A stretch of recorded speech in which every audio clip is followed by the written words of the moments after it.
Здравствуйте! Я рада приветствовать вас в Национальном музее Республики Башкортостан.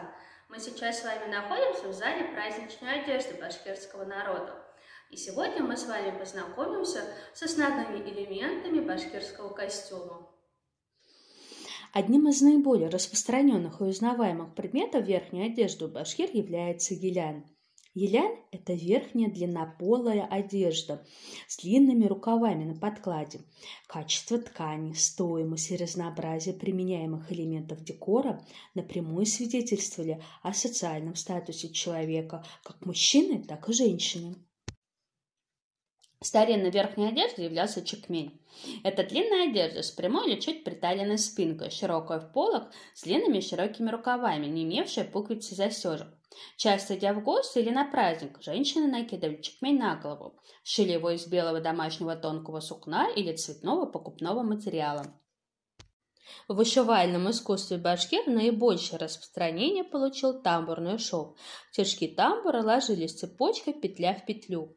Тамбуром украшались предметы убранства дома, одежда, молитвенные коврики, кисеты, платочки жениха, женские нагрудные повязки и другие предметы. Главным убором замужней женщины был кашмау, являющий собой род чепца, зашитого кораллами с длинной лопастью, спускающейся на спину. На лопасть вдоль краев сверху донизу нашивались два ряда раковин каури, а вся средняя часть зашивалась разноцветным бисером, расположенным в виде геометрических фигур. Другим вариантом женского головного убора являлись большие сдвоенные платки кушьяло. В холодное время года голову башкира покрывал кулаксан, меховой малахай, крытой материей. Спереди мех вывернут наружу. Шился он из шкур лисицы, куницы, бобра, барана.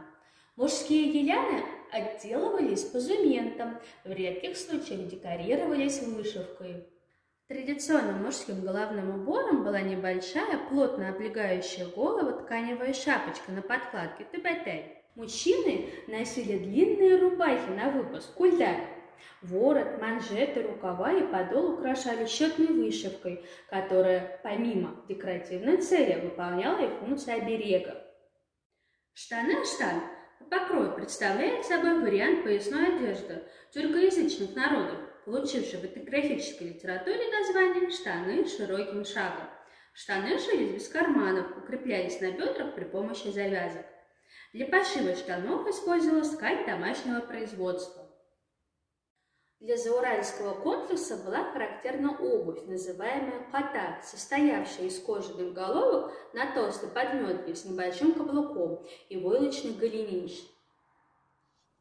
Самым ярким украшением женского костюма были нагрудники. Несмотря на дороговизну этих вещей, некоторые из них в конце XIX века приравнивались по цене лошади или корове. Они были многочисленны еще в начале прошлого века. Нагрудники различались по форме, соотношению кораллов и серебра, манере расположения нашивок на ткани. В старину в большой моде у богатых башкир был ковровый пояс кемер. Кемеры декорировались медными или серебряными пряжками, богато украшенными бляхами и с полудрагоценными камнями, агатом, сердоликом, бирюзой. Традиционный костюм – яркий определитель национальной принадлежности человека. Состав одежды, ее покрой, характер декора обычно складывались в течение многих веков и были обусловлены хозяйственно-бытовым укладом народа, его культурно-историческим развитием.